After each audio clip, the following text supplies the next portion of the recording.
Today on lolz, we are going to debrief the wild interview last week with JMac. We've gotten lots of comments and feedback on that show, so we'll hit on that. And also, as you've noticed on the thumbnail, the Sim Wars are hitting its stride here within the DFS site street. So we'll break down the ongoing arms race for the best Sims in DFS. Does he think? I think he thinks this. He thinks this is a go. Vegas Dave thinks this is a go. Hot naked girls doing yoga. What? Why don't you just win like a man? Random.org. Type in 1 for yes, 2 for no, and let the DFS gods pick for you. And I'm absolutely begging you not to dupe us. Please don't dupe us.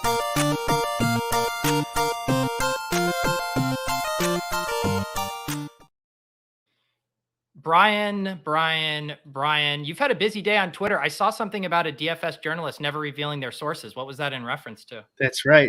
Are you doubling up, Pete, on your echo? Am I? You getting echo from me? You know what it was, Pete? I left the YouTube open again. Hey, two of me, man. Sounds pretty good. No, what was your tweet referencing? Oh, I don't know. It wasn't referring. Oh, it was no house advantage. No one ever responded to me. I sent a tweet out, I don't know, 4 days ago, asking if anyone knows what's going on with No House Advantage. I don't know if you pay attention to this at all, Pete, but yeah, they're like a prop site, kind of, though, one of those new pick'em sites.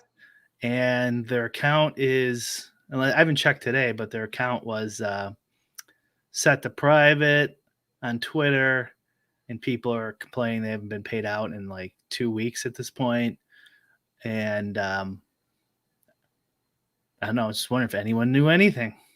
Had you ever played on there? No. Okay. Yeah, I hadn't. I mean, I had heard about them going belly up, but I don't know if I've known anyone who's played on there. Anyone in the chat get action down on No House Advantage? Was there any news stories about it? Nothing that I've seen. No one linked me to a story. No one messaged me at all. So. Yeah, their site appears to still be up here. If you Google news, No House Advantage, you get a December 2022 promo code from Roto Grinders. No House Advantage promo code, $100 sign up. Fantasy Lads, Odd Shopper, Stochastic. Seems pretty out of date here. But did you have any other macro thoughts about a site like that going under? I mean, it's just bound to happen.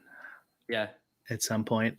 And I'm fine. I mean, obviously I'm not fine with people who are going to lose money, but like you got to kind of expect that to happen. It's happened to me with what was the old one? Fantasy Aces. I didn't have a ton of money on there, but multiple thousands, I think, on that site, and that went under.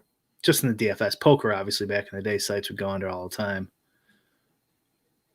Yeah, I was just listening to Jeremy Levine, Underdog CEO. He was on Adam's podcast over at ETR, and was saying they were talking about even a company like Penn, who theoretically had all of this momentum with the Barstool backing to compete with some of the big dogs in the sports book. And even they are struggling to hit their numbers. And it was more just as an example of how hard it is for sports books to replicate the existing sports book model and have success. If you're not innovating, if you're not doing something new, it's like really hard to compete with the big boys. Yeah, I bet it's pain. People just think these businesses are just operate themselves, and they're taking all these profits, like there's tons of effort. Yeah. I mean, what do you think too about like the responsibility that sites have to vet these sites that they're promoting? Because it's a common thing. All these content sites make money, even myself included with Underdog, when you convert users, and affiliate. And there's, is there a level of responsibility of, hey, if I'm getting people on the site, that there's not risk that they're going to flop and run away with your money? Yeah, I mean, that's a tough one, because I kind of my first thought is no, what are you supposed to like get the QuickBooks information for every company that wants to advertise with you. And, I think like CNN or big companies are held to a different standard. But really what happens if it does go under is basically those are the people who got the money, are the affiliates. Right. So, I mean, I don't know. It's tough. It's not really your fault, I don't think. Because even if you did, like, this would never happen. But even if you did, like, oh, let me see some of your financials, they just lie to you if they're scammers. It pretty much just comes down to like, are you willing to put your reputational risk on the line? Right. Because at some point people are going to be like, hey, you burned me once, like leading me to the thing. I'm going to lose confidence in your ability to provide me with platforms or offers that are actually good. I mean, and even people who criticize other people, like Doug Polk, didn't he like criticize a bunch of people, and eventually one of his like crypto just like went under. Yeah, it's exactly what Andrew. And what was interesting about that for me is just, Doug has done very well, has lots of revenue streams. I don't think he needed to take that deal purely for cash, although I'm sure he got paid handsomely for it. But the reputational risk there, he is going to have to reckon with that for a long time, because you can even go in his mentions on a random tweet and people are referencing the CoinFlex stuff. So it is an interesting thing of like, weighing the risk reward of some of those partnerships. The other thing as like a user, right? And we all went through this through the crypto and NFT bull runs of like not leaving your money on sites because you didn't know what was going to happen. And it's probably a good rule of thumb too, because one thing that successful sports bettors do, right? They have money on all these accounts. You got to be able to take advantage of opportunities, arbitrage, line shop, all of that. But when you start to add in some downside risk of not being able to get your funds back, it is something to consider. Yeah, I was thinking that too. It's just kind of part of your edge too. Like, if you have like 5% edge, well, there's also a chance that some of these smaller sites are going to go under. So really your edge is less than that. Like, who knows how much further less, but as long as they have the like PayPal framework or some sort of banking option, you could kind of take your money off and on every day. It's when the banking is really hard to do and you kind of got to leave it on there, leave a bankroll on there. Like back in the poker days, that would kind of happen sometimes. Yeah. That you can get burned. So, but I guess what I heard too was they were doing some things like they had a lot of hard, I don't know if any of this is true. Like I said, no one responded to me, but they had a lot of hard bonus playthroughs. So like if you deposit money, it's harder to get it off. And then now that it's harder to get, you can't do that strategy of, if I'm going to bet $200 today, I'll just put 200 on, bet it. If I win, take it off and put what I want tomorrow. Right. So that's kind of a double-edged sword there, where you can't take your money off and then they go under. That sucks. And I guess, I mean, based on you, I feel like your Twitter demographic, if no one from your Twitter demographic had literally any thoughts, because I feel like if you would have put a comment up about, I don't know, UFC Strike, like the Dapper NFT thing, like a few people would have been like, oh yeah, I had some money on there, like can't get up. Like you would have got the fact that no one in your audience or our collective circle was impacted by that probably speaks to why they went belly up. Yeah, true. I wonder with no house advantage, I wonder what that meant too. Like maybe their rake was really low. Oh, I think they had a lot of overlay as a promotional tool. And maybe maybe they just didn't do the math right and then giving away all that money. That's what Parker says here. Go, yeah. 50% overlay every slate and they weren't growing and was wondering how they lasted so long, which is definitely like, I mean, what Yahoo, even with their DFS product, was doing that a ton, all those rake-free contests, a lot of overlay rake-free contests, because they were just trying to acquire users. Yeah, they're really conservative though. And like for the open today, they had like 20 max was their big one, which is really small for a major. So like they're pretty conservative on pricing their tournaments. And they actually have users. They have plenty of users on Yahoo. So, and Yahoo is on like a 0% chance of going under because they're a huge company that would clearly much rather just pay out this small amount of DFS money rather than get sued for their parent company, you know? So Yahoo, you're totally safe, but yeah, they weren't, I don't think they were doing as much as No House Advantage, especially when you compare like all the other aspects of the company. Yeah. Let's talk a little bit about fallout from the JMac interview. Not quite as much interest as the Run Pure Sports Ship It Nation beef, although still a ton of interest. I feel like I even got more DMs, personal DMs about this show than I did other ones. Like, holy cow, that interview was wild. All of that stuff. What is some of the feedback you've gotten since we did the show last week with JMac and him having that battle with his developers and launching a new site? Yeah, less interest for me than our other drama shows, but there's still the one thing that sticks out for me too is he has a dedicated group of haters, as you can clearly see if you've been following this at all. But not one person has provided any concrete evidence of their claims that we all brought up on the show. And so like I don't know, some people were harping on like, no, he owes people money or something like that. They just don't want to say it. So like, you know, maybe that could be true. There's no way for us to prove anything he says. He's definitely a talker. So like he could, you know, you could tell he can talk his way out of a situation. Yeah. Well, I don't know. What about you? How about, here's a question. Do you think if he could watch the interview in the future and then decide if he wants to come on and do the interview that happened, do you think he still would do it? Like, do you think he's happy he came on? Good point. I think he would. I think he seems like an any press is good press type of dude.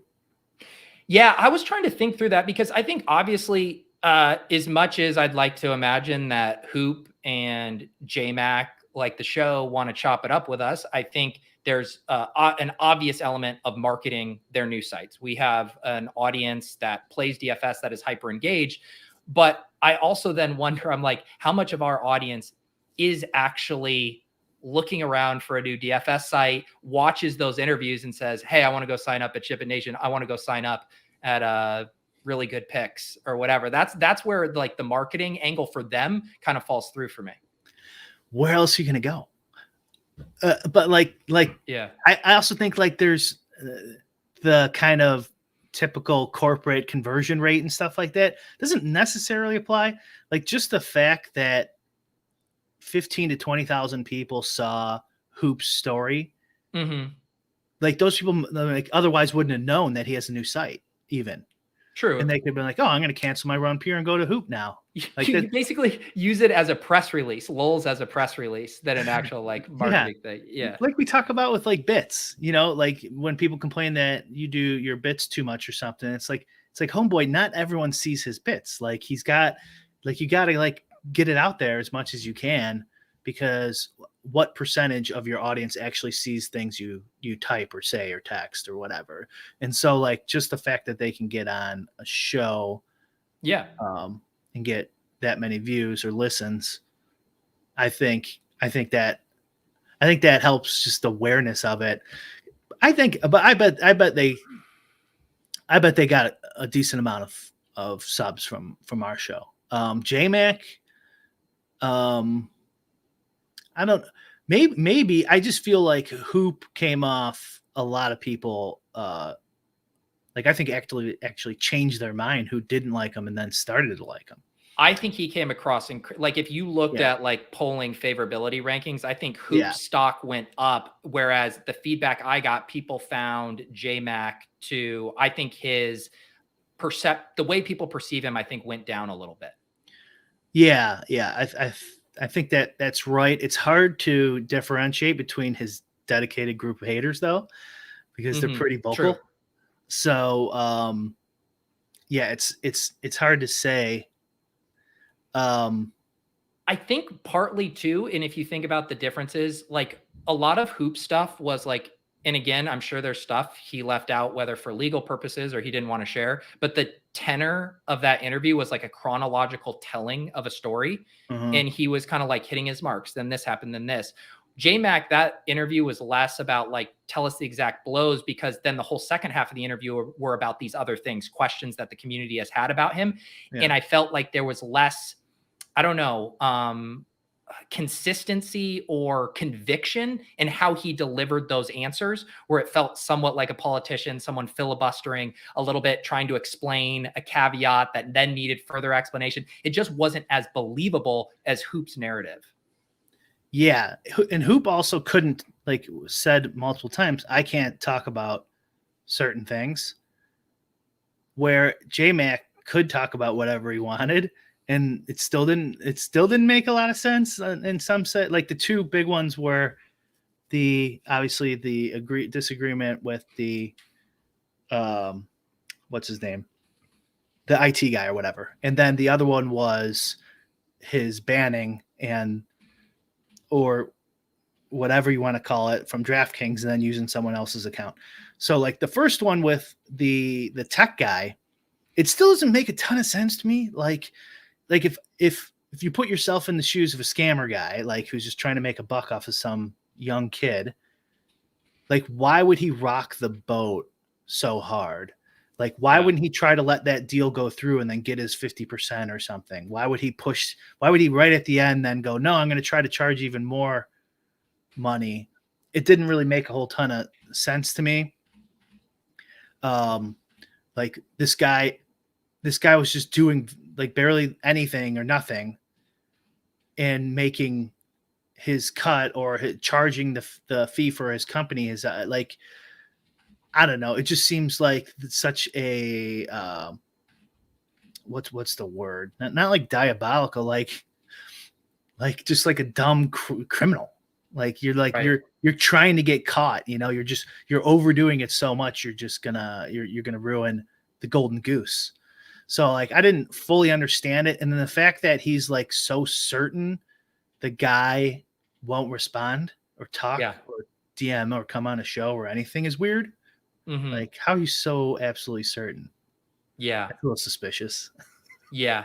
Well, that would say that whole dynamic is kind of similar to the Hoop stuff, right? Where it's like, there's still parts of this story that like don't add up, you know? Right. It was very funny at the end that JMac wouldn't weigh in on the Run Pure Sports and Ship It Nation thing there. Right. I saw some conspiracies popping up on Twitter and stuff that now I don't feel comfortable commenting on, but that was a very interesting response to one of our questions. Yeah. He should have just commented on it. That was dumb, but whatever. Yeah. That was funny. The idea of, so I see someone in the chat saying that he believes the IT store or whatever. Like I understand, I believe that there's like, you could say there's a bad person who's screwing someone over. Like that's believable. I get it. I just like the way he described the circumstances didn't make. It makes sense. Like it's a clear story he's telling. Like I understand it. It's just like I feel like this guy is like such like villainously dumb. Like that he would push it to these extremes when he was just had this golden goose, and the worst thing that can happen is he's going to get 50 or 40% or whatever, 15%, whatever his cut was of the new company or the buyout. Yeah. And then maybe even like you charge some more money in the transition or something. Who knows? Like why push it that far and like try to force him to do things and stuff like that? It's just, I don't know. It seems strange. Well, and another thing, like just gauging like the feedback, like if you read the comments and stuff, like almost everyone's reactions had to do more with his stuff about DraftKings and whether he's able to play and like how him getting banned or whatever, self-excluded, how that all unfolded, and kind of some of his other stuff like over the years with his kind of marketing style. Like it seems like most people are responding to that. There wasn't a lot of people who were like really interested in like, you know, combing through his story with the tech developers. Everyone, like no one was pushing back on that, I guess I should say. Which makes it a good story, right? Right. Like what? Yeah, no, I got the tech guy was screwing me. Like, Right. okay, well, I guess that makes sense to start your new site then. Mhm. So it's a believable story too. Yeah. But like, what I mean, what are we gonna do? I mean, that probably something like that happened too. Like he could just exaggerated. Maybe he had some tech guy who's used to charging $200 an hour, $500 an hour, and just not doing much, but still charging. Like lawyers I've dealt with in the past. These people fucking rip you off, So it's completely a believable story, I suppose. But yeah, people weren't that interested in it. The self-exclusion thing was definitely a weird one for me. So like Travis Yes. is in the chat here.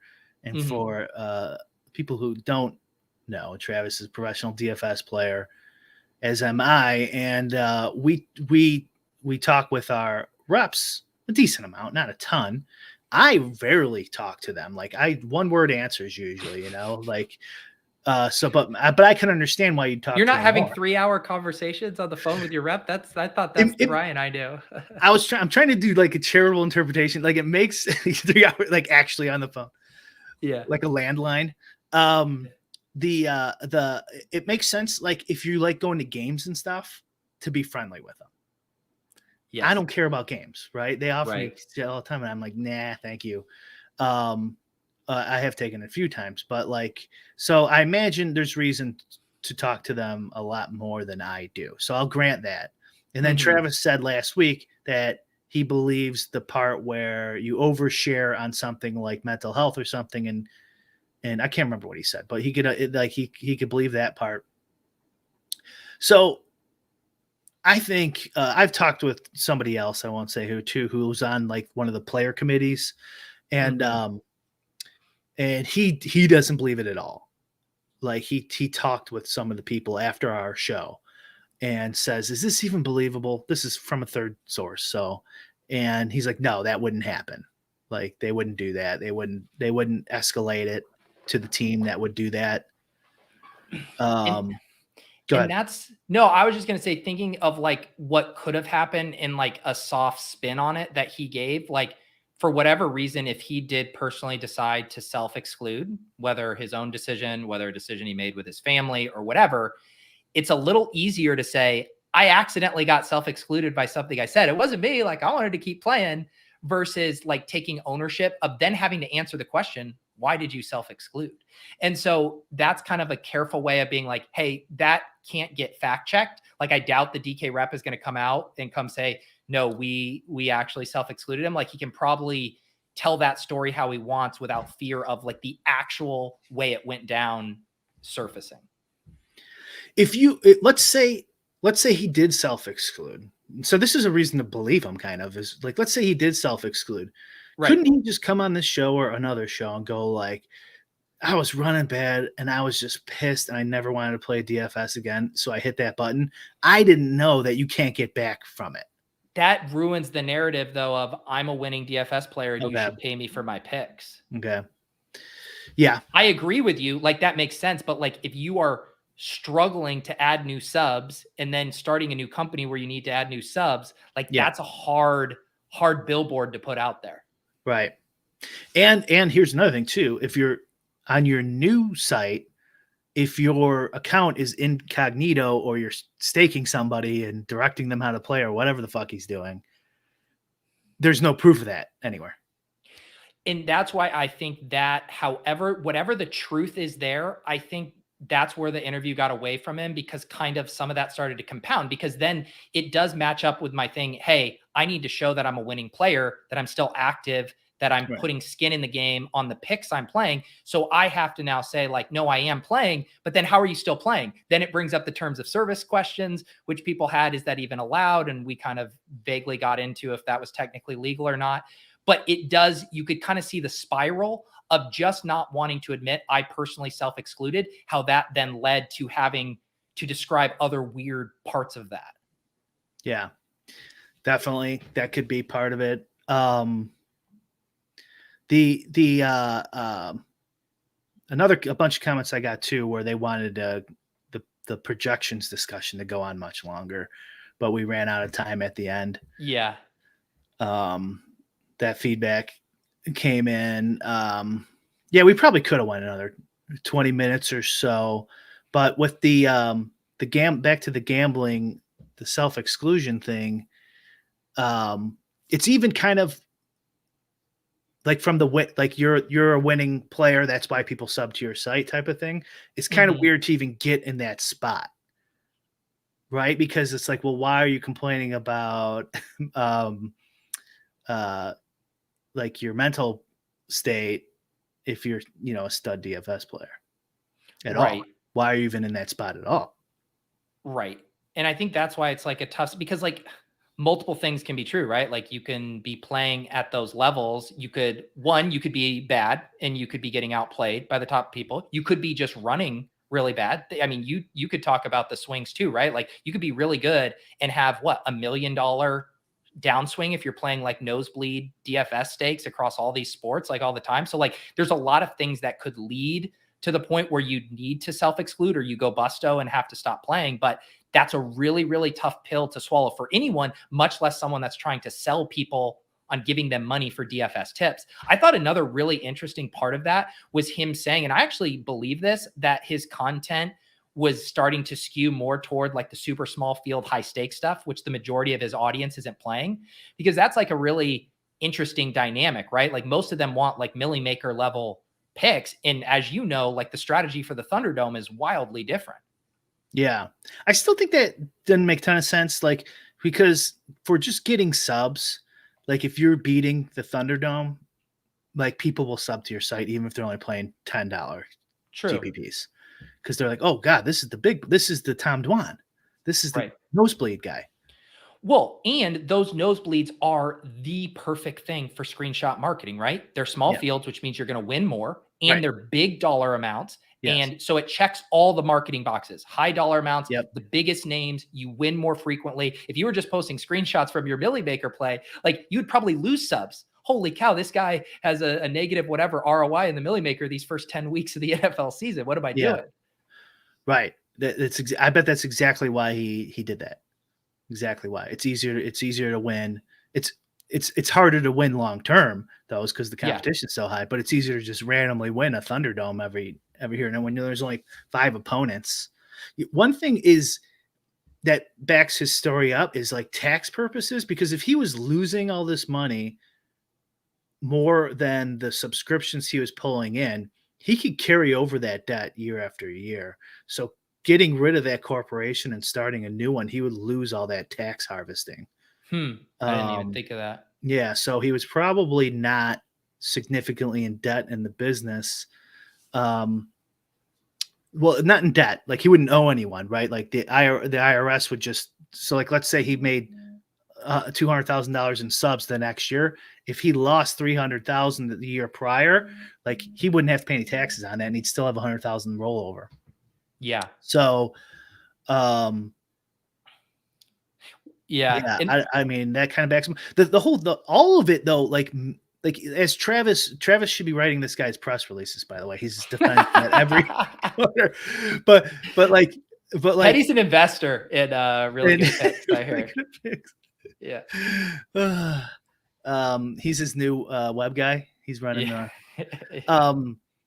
but like everything he said, like it makes it like follows, right? It's like, okay, yeah, I could understand your IT guy going, I could understand oversharing. And like Travis said, they've been, or someone said in the chat, they're cracking down on, ever since they became sports betting legal, their whole compliance team shifted. I noticed this myself during COVID, because I took all my money off of DraftKings for the first time ever because of COVID. Like, who knows, right? Like, yeah. And then to put real money back on there, like I never raised my minimums because I never. And it was like I had to show them my tax returns and my bank accounts, and they barely were still let me raise them. Like they are not screwing. But like obviously I'm like trying to put 20 grand on multiple times, right? And so like that's not really realistic for most people. But anyways, they didn't do that before. Before they didn't care, or they cared a lot less, let's say.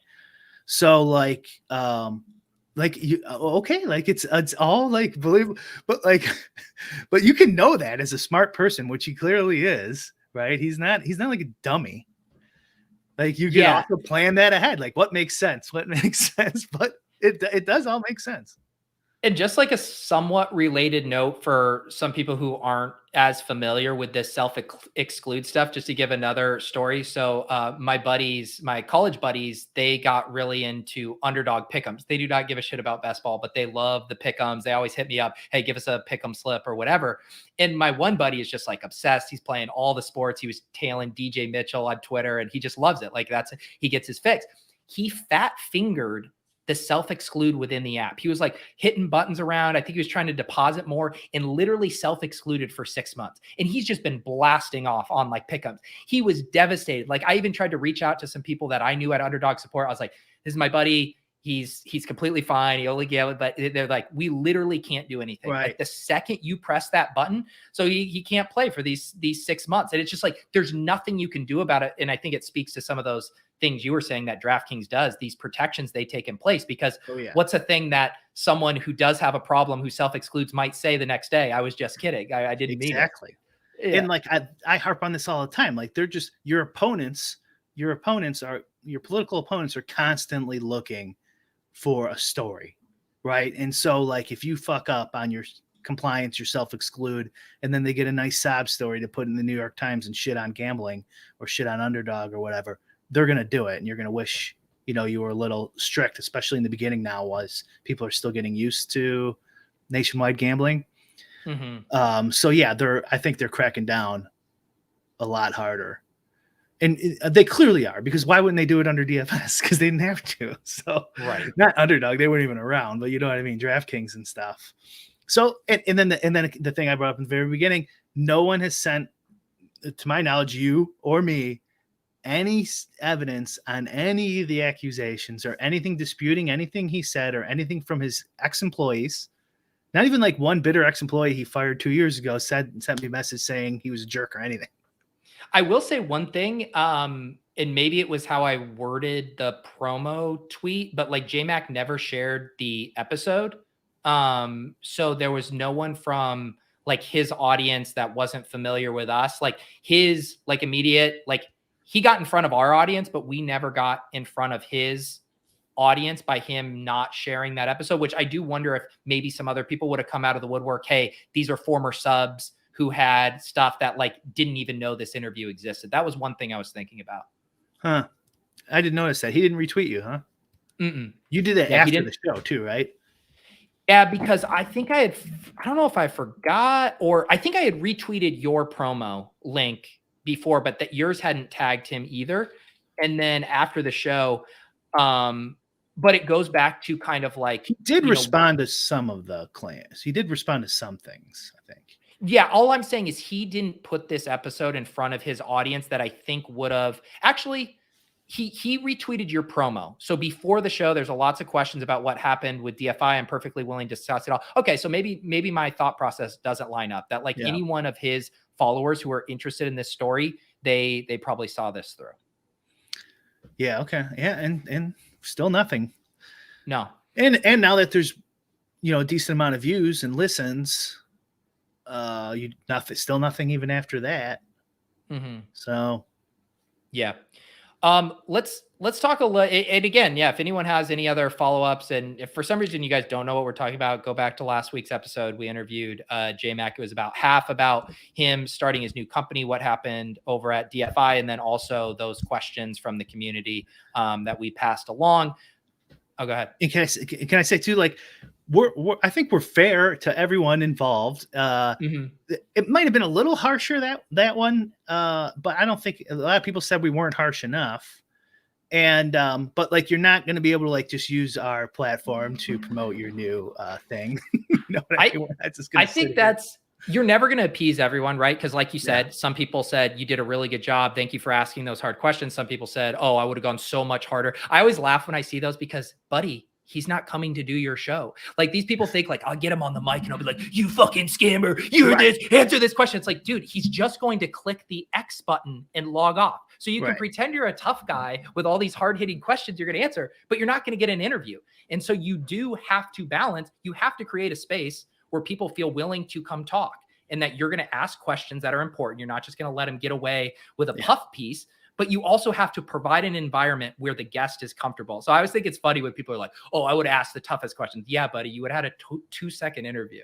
Well, yes. And also too, like, I don't think they are as good interviewers as they think. Like, I think like they would just like use insults and stuff like that and call him a scammer and a tout. And like, you're not getting to the bottom of anything here. And they clearly don't have any inside information because they didn't send us any messages. So no.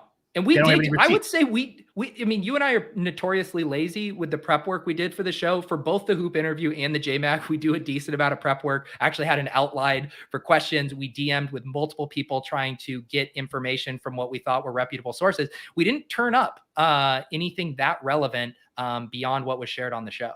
Yep. Yeah. So I don't know. I'm happy with it. I hope he's happy with it. Yeah. Let's talk a little bit about the Sim War stuff. This was something that you brought to my attention. We, of course, were talking about the new stochastic sims a couple weeks ago, maybe a month ago. And you mentioned that another new sim product came out that caught your eye. Yeah, somebody DM me the like beta launch of Saber Sims has their new MLB sim product launching. I think only a few people have access to it now. I was going to check it out today, but Matt's Zoom broke, and we didn't have a time. I was doing stuff. He's got it was right before the show. Mm-hmm. So I've seen screenshots though.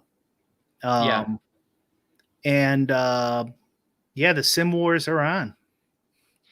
I've been thinking about it a little bit, and you would understand like the actual like machinery behind the Sims far more than me. How much of it is like the top players like yourself? You guys have these full-bodied Sims, and then what gets put out as a product? First, it's just like the tip of the iceberg. You got like the Run the Sims, game level stuff. And now it's like, okay, well, how do we beat that? How do we do better? Oh, well, we'll peel back the onion of what we have a little bit more and then make that a product. We're not going to give you everything. We're not going to project for the field like the way people kind of want the stochastic one to do, but we'll give you this next part of it. Like, do these Sims exist like as you have it in its full form, and now it's just getting trickled out piecemeal? That's a good question. I couldn't tell you for sure because I don't know everything about Saber Sim or stochastics team either, but people also, they think they're really smart after somebody tells them exactly how to do something. So like, before like these full field sims were a thing, 99.9% of people didn't even have an idea of how to do this, what it would look like, or anything even close to it. And then now that it's out there, people are like, oh yeah, you just make a field and then you run some sims on it, bro. It's not a big deal. So like, it looks a lot easier now after the product's been released. But the Saber Sim product looks a lot closer to what I do than I would like. So it's got some cool options on it. And like you said, it's the next, like another layer added to the product. And when we did our first Sim Wars show, I said the thing I fear most is that these sites will get in competition with each other and then just keep putting out better product and then probably eventually lowering the price to get the customers. And that's the direction it looks like is going to happen. To where you like, how far off is someone like me being able to go pay $99 a month to have what you've spent years building? Not far. And it's good. It's good enough. It's good enough. There's just a few things that I do that I think are better. Yeah. But you're saying the gap is getting scarily close. Yeah. It's basically over. I mean, you say it with a chuckle, but you also play DFS as your livelihood. You're also smart enough to know that this is inevitable. It's just at the pace that it happens. Like, how are you going? Are you going to be monitoring your ROI closer and scaling back? Like, how do you plan for this? I've been studying the NFL rosters a lot, and DJ Dallas. DJ, I yeah, get more Jonathan comments about Mingo. DJ Dallas than anything else on Yeah. my best ball streams. And I'm gonna do one of those anime girl, Twitch things, Yum, but yum. best ball. Yeah. Mm-hmm. That's my future. I don't even know if you know what I'm talking about. No, yeah, the yum yum ice cream girl. Yum yum ice cream. Yeah, yeah. of Mingo. course. Arf, arf. No, but come on, be serious. Like, is it going to tangibly affect your volume, your play? Or are you just going to go full bore until you notice like a meaningful change in like the level of competition or your ROI? Yeah, probably. Like the more subs they get, it'll just be pointless to play. Goodness. So like, are you calling this like this is the end? This is the beginning of the end of DFS? I don't know, because like 20% of the field is probably got their head in the clouds and they're not going to do anything different. The middle bucket of like people who use projections and optimizers, some of them will move up and do sims. Yeah, I don't know. It's not good. I don't know what to tell you. Like, yeah, I don't like it. I wish they'd stop. Yeah. It is still like there is an element of DFS still though, right? Where, what is Levitan and Pat Mayo call them, the phone shitter bros, where like that's not going away, right? Like the people's desire, this was another thing they were talking about on the Underdog interview with Jeremy. It's like people still want to turn a little bit of money into a lot. Like the milli makers are still going to fill. I guess it's maybe is the impact. Travis says maybe the end for people who are simming early. Is it what it's actually wiping out isn't the casual player who's willing to be a losing player in exchange for entertainment, but the person who had hopes of playing full time? Yeah, well, oh yeah, if you had hopes of playing full time even 2 years ago, that was probably a bad idea. Like, of course, some people ended up making it, but that's like the 0.1%. I mean, the end for people who are simming early, that doesn't make any sense. Like I mean, it would be the end for Travis too. The thing with Travis is, like, cause he makes his own projections. He has his own little game theory tricks and et cetera, et cetera. But that still won't work if like, everyone's putting in like these just GTO style, simmed out projections. Like if there's just like barely any edge to be had, like a lot of the edge is from donkeys, like the bottom percent, like just paying for the rake. And so like, I'm not saying that for sure it's going to happen, but like it'll hurt him too. Yeah. I mean, it hurts everyone if there's much better players, much less players who go from a 75th percentile player to like the top 99th percentile right now. Like they could be making that leap with these tools. Yes. It's like, how many are going to do it though? Cause it's still like an expensive subscription. Yeah. And it's still like, I guess I don't know how like that. So one thing that you had said about the stochastic one too, and I remember listening to Blender when he talked to DeColts on his and stuff about like, there still was that element of forecasting what the field would do. And are you saying that this new SaberSim one is now more accounting? That's what it looks like. Yeah. And Travis says here, the more I hear Sims, the more the profit goes up. And that I mean, I hope you're right. Like I hope that the Sims aren't good. Yeah. Not just theirs, just maybe Sims are bullshit in general. Great. That'd be fantastic. I'll figure something else out. But I'm not sure. I don't have your confidence, Travis. I think that the thing to be worried about is what you described earlier, right, Brian? It is the arms race element. It's that these sites continue releasing a better product because they're trying to compete with each other. And so not only is innovation happening, but it's becoming more widely distributed. And that could happen fast with how many people we have in the sim space. Even Levitan on my show said internally at ETR that they're developing some sim stuff for their projections that they're really excited about. Who knows if they would ever release some of that as a product down the road? Like everyone's doing it now, like this could happen very fast as people try to gain market share. And I think Run the Sims did really good job just getting their name out there early as the first, I don't know the timestamps on Saber Sim and Run the Sims, the two that put sim in their name, but at least they got kind of ahead of what now is the biggest buzzword in DFS. I was thinking they should stay out of it. I mean, I kind of like the brand of they're the ones who make the best projections or something. Like you pay for premium or whatever. Who you're talking about, ETR? Yeah, I thought that's who you were just referencing. That. Yeah. Well, then I said Run the Sims and Saber Sim, so I wasn't sure who you were talking about. Okay, sorry. Yeah. And so I think I kind of for making their projections available for other people's sims makes a lot of sense, I think. But if they wanted to do a sim too, that'd be interesting to see what they come up with. And then Run the Sims. I guarantee Justin would have already had this if he had more funding. Maybe I'm speaking out of school. I'm assuming that if he had more funding, he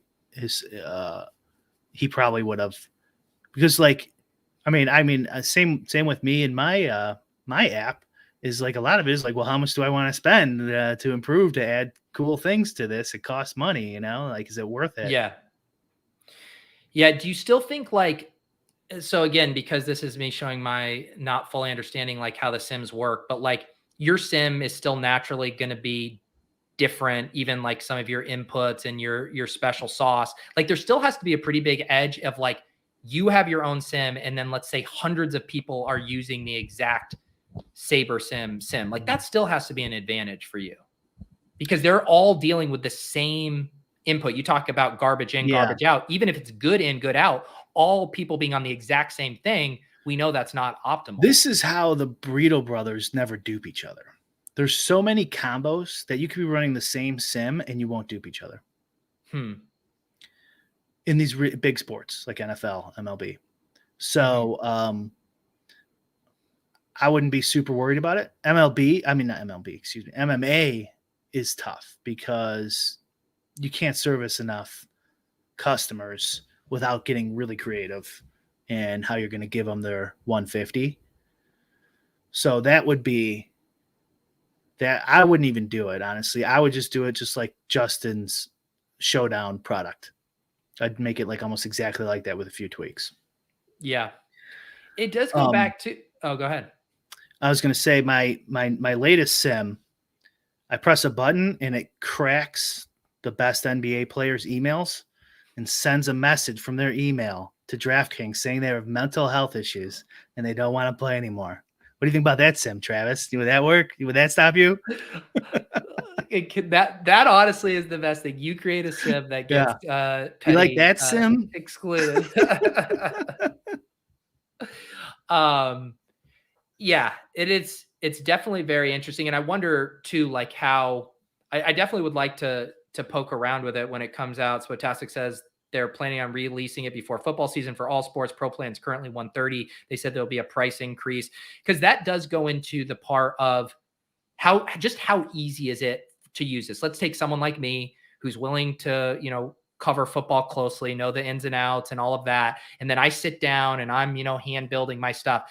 How easy is it for me to use this? Does this require a full scale process all of this time? Or is this all of a sudden this is going to synthesize your process from 8 hours down to, 30 minutes on a Sunday? That's what I'm curious about. So I do like how people are talking about it, and Matt is in the chat who owns Saber Sim. So, we could just ask him. Yeah, he just said happy to walk you through it. But I did see some screenshots, and somebody was telling me about it who used it, and you could do baseball in 5 minutes, I think. Yeah, you do your full. Yeah, so which is or maybe it was 10 or something. Mine's 5 to 10 minutes. It depends. So very quick. Very quick. Yeah. Matt. How about this? I'll make you an offer. You seem like a family man. You got the baby and the Bjorn there. I think what would help us to justify bringing you on the show is if you could get in like an embroiled battle with some of your developers. Saber Sim splits off. There's now one site called Saber, another called Sim, all kinds of drama. Maybe one of you's hooking up with one of each other's spouses. If you could do that, I think we could bring you on the show and put on a really entertaining interview. That'd be fantastic. Yeah. Just challenge someone to a fight. Yeah. There's lots of options here. The Colts versus Matt Hunter, like pay-per-view arm wrestling match. I'm also what sports are you playing right now, Brian? Are just MLB and MMA? Oh shit. Yeah, MLB. I gotta change my Seattle lineup. I forgot about that. I think I got time. Yeah, MLB, PGA, and MMA right now. Yeah. How are you doing? It was a couple shows ago. Someone had mentioned you taking down an MLB night. Are you having a good season? I took one down, but I haven't won since then. PGA. Don't get me started on PGA. I want to get you started. What's up? It's just like the most variance of any of the sports. It's insane because like, I don't know. I mean, I've been in like top 10 going into Sunday, like 6 out of the last 8 weekends. And like, I'll finish 380th or something. Like, it's just not even fucking close. Like you might as well not even look at PGA until Sunday and 30 minutes before the last ball goes in the hole. Like, I'm just thinking about like Big T's win and RBX's win, and they're just like leading the whole time. Sunday's no sweat, You have an orgy Saturday night because you already have it in the bag. Well, what you're saying is, and I've always gotten pushback because you'll see, people be like, "Oh, the cut sweat and PGA DFS is like so pure. It's one of the funnest sweats." Like what you described has always been my experience playing PGA, and I suck at it. But like the sweat element of being like, "Oh, I have this good team," and then like you blink and it just is completely not relevant. Like you can't get your hopes up. Like I don't call that a good sweat. Like a good sweat is if like I have a chance and then you get to root for that. It's not if it's like ping ponging all over the place and you don't know what the fuck is going on. That's fair. But when you're playing 150, it's a little different because if I had 150, I'd have a sweat too, is what you're saying. Yeah, exactly. And it's true though, because like I'm trying to make guys I'm trying to get guys or hope that guys make the cut. So like, I mean, I know there's some lineups that are doing well, but like, it doesn't matter yet, really. It's good that they're doing well. I just know I need Tommy Fleetwood to make the cut or whoever, And so like, you're sweating the like specific players around for the Friday. Portfolio. And then after that, your weekend, now you have so many lineups that were 6 of 6. And you're like, generally, okay, I know in the remaining 6 of 6s, I need Jordan Spieth to go off. So now you're kind of like rooting for certain players. And then on Sunday, you got a couple lineups. And usually you're not in the top 10. So you want chaos to happen. Right? So would you say you have less of an edge in PGA relative to other sports? Or would you say you have the same edge, but because the sport is so variant, it's just going to take you years and years and years to realize it relative to other sports? Probably. Yeah. I mean, I'm really more talking about the short-term variance of just being in first on Saturday doesn't mean shit. Or it means very like you'll look at like Nelson produces like these, live sim estimates of how much your lineup's worth. And like, a couple weeks ago, like my lineup was worth like 15 grand or something. It's like, no, it's not. Like, he's probably right. I'm not saying he's wrong. But like in golf, like that just rarely fucking happens. Like you could easily finish in like 600th when you're third going in. Do you think there's an element? Because like I know you like golf. Like it's probably one of those sports that you like to play it. You seem to like to watch it a little bit. Like if the prize pools and everything were the exact same, but it was some sport you didn't give a shit about. Let's just say it was like tennis or badminton or whatever. Like, is there an element of you just genuinely like golf, so you continue to put yourself through this masochistic exercise? That might be part of it, and I just deny that reality. Pete, you might have just sat me down today. Yeah, you might have just sat me down at the therapy office, but I imagine if tennis was playing Millie first, I'd be playing the shit out of tennis. Oh, you're right. Okay. Definitely. So because it still is the biggest prize pool is going for non. It's huge. PGA DFS is huge. Yeah. Yeah. And I mean that's your edge in PGA is it's huge, and there's dumb people in the world. Congratulations. Right. Yeah. So it sounds like you're more saying the latter thing where it's like you still have your edge, but it just takes you so long to realize it because of the variance. Yeah. I mean, according to post-lock Sims, there's edge to be had. Yeah. Yeah. Yeah, I've done fine in PGA over my career, but yeah, it's been pretty brutal recently. But like, I mean, I'm getting there. They're just not. I'm just frustrated with PGA. I think Brad, I think you need to start because you are you don't let anyone in on your sweats because it's just like another day at the office. The only time I learn about your wins are when people mention it in the Discord or on Twitter. I think you need to start like reverse mushing yourself. I think you need to start posting a team, getting the community behind you. I think you need to embrace it. Yeah. The ones that frustrate me the most is when people say, I'm proud of this team. Like you're proud of it. You're proud of this team. That's what you I've probably said that after a baseball draft. No, you did not. I don't think I have, but I'm sure I've said some sentiment along that. I'm really proud of what I did in this draft. You're proud of your team. Oh my God. So maybe I'll do that, ironically. He said while wearing a Tom Brady Tampa Bay Bucks jersey. I'm proud of this team. I'm really proud of this one. Ugh. Can't us hand builders be proud of a really sharply constructed team we made, Brian? You're proud of whatever you want, I guess, but oh my God. Yeah, there's a few things I'm proud of in my life. I'm proud of my marriage, proud of my beautiful daughter April, and I'm proud of the single entry bullet I had in the spy. If you won that spy finally, you probably would be proud of your fucking team too. Oh, Brian, if I win the spy, I mean, I'm coming on camera and I'm just dropping my pants, put my nutsack on the desk, and just 60 minutes and just a close up of my balls. An hour straight of close up of your nuts. Well, it on is your like phone.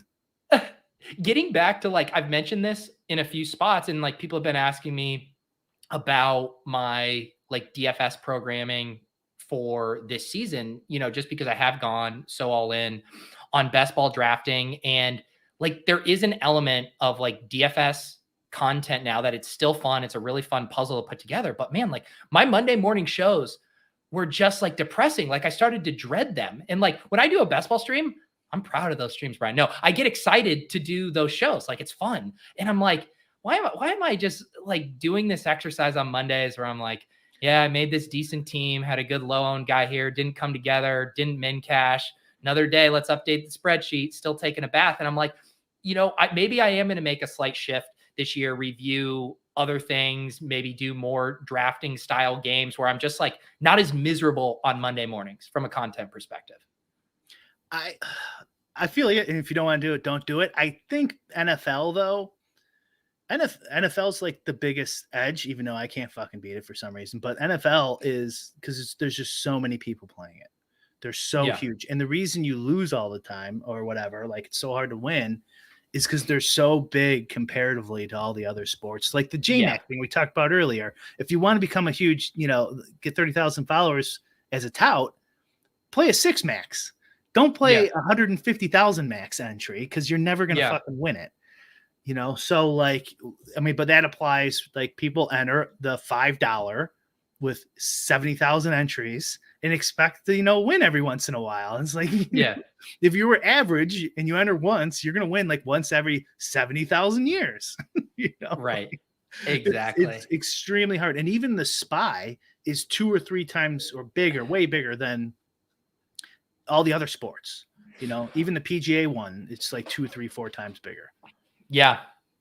I guess like, when we have the talk like this here, people in the chat, getting our funeral here for DFS, I am actually curious, is that going to carry over? So like a ton of my audience, I think, plays similar contests to me. You know, they play the red zone, they play the spy, the power sweep, the single entry 3max contest. I am curious, like, is everyone heading into this year with the same level of enthusiasm? All my hand builders out there, let's call them the content hounds, you know, the guys who are putting in the work, but don't necessarily have the full sim level process. Like, is everyone, leave this in the comments, because I'm legitimately curious. I'm not just engagement farming. Like, I want to know, does everyone have that same enthusiasm for the DFS season this year, with your eyes wide open that it is an entertainment product, that the tools are getting so good, the edges are diminishing, it's really hard to beat the rake, we're going to lose a ton of weeks? Are we still signing up for that? Deposit Kingdom Nation. I'm genuinely asking, because that feedback will go a long way in knowing and helping me decide what kind of DFS content I do. That's a good question. Yeah. And also, like, maybe people disagree with me, which is totally fair. And I don't know everything. So maybe I'm exaggerating the effect this is going to have in the near future, which is entirely possible. It might be like too pricey for the market, and just some guys get a little bit better, you know, and it doesn't change that much. But like, all these markets tend towards efficiency. And so it's like bound to happen either way.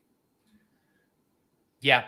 I think the other thing too, that's one thing that's a little bit nice, I would say, for DFS relative to best ball, because like, there's no roadmap for contests for best ball. Like, yeah, you can know Best Ball Mania, 150 entries, $25. You could like do a bankroll on that, but then they put out some of these better smaller field contests, and you're trying to, it's like your bankroll for that is kind of like a moving target. At least for DFS, it's kind of like, you know how many weeks there are, you know which contests are going to be available, and you can plot it out ahead of time in a way that I think is really good for your like mental health and understanding those swings of earmarking that money. So that is like one benefit of like, hey, maybe you head into this season with a little bit scaled back bankroll, and you're like, yeah, I'm still going to play, but like, I'm not going to be shot taking as much if I'm bleeding out early, and I have this money set aside, and I'm still going to play lower stuff. But I do think maybe that element is a good thing to bring into a much more competitive DFS space. Definitely. Yeah. And like, you could win $1 million in a few hours. You can't really do that in any other gambling, like for $10, you know? Yeah. So that'll still bring them in. That milkshake will still bring them into the yard. Brian's milkshake brings him into the yard here on lolz. Appreciate you. Classic lolz episode. We got a site going belly up. We talking about the JMac DFS site drama, the sim wars. Is DFS dying? What content is Pete going to do this year? I feel like, you know, every once in a while we have these quintessential lolz episodes, Brian. I think this one hit all the marks. And I just want to say, Pete, that my mental health is fantastic. Never one problem ever with gambling. You want to shout out your rep here? Shout out my rep, Dan, I think. So I am happy and healthy, and never any. So no matter what anyone else says, okay. I have jokes to make, but now I'm like legitimately worried. But I will say, I do not have a rep. I have angled for a rep over the years. I think I've done a lot of good promotion for DraftKings with all my spy reviews. I've never gotten a penny from them. I've had to pay for my DraftKings sweatshirt. I've truly never gotten a single. They did a listener league. They did a rake-free listener league. That's the one thing that DraftKings has done for me. Yeah. But otherwise, I'm completely dead to them, Brian. Yeah. Well, you got to enter. Usually they give you like an extra ticket or something. So they don't even give you that. They give those to Davis, because Davis like grinds all the missions, and I can't be bothered to do that. Right. Yeah. Yeah. All right, guys. Audio of this, as always, will go up. Seriously, let me know in the comments, like, what kind of DFS action you playing? Are you scaling up or down relative to last year? That'll be an interesting straw poll for me to check out. Anything else on your end, Brian? No.